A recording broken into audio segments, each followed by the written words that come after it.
So the British monarchy, still here, still royal, and still, well, mainly showing up for public appearances.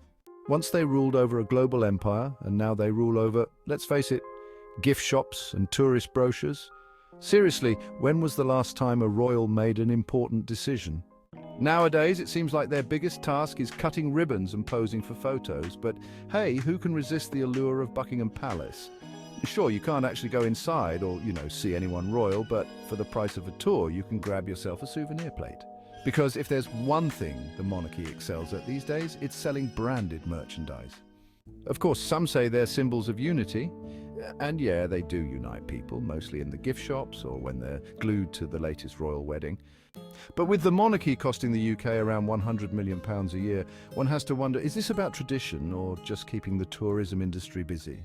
And let's not forget those tourism stats. People love saying the monarchy brings in billions, but ask yourself, do people come to see the royals or just the palaces? It's hard to say, but one thing's for sure, you're more likely to see the guards in funny hats than the royals themselves.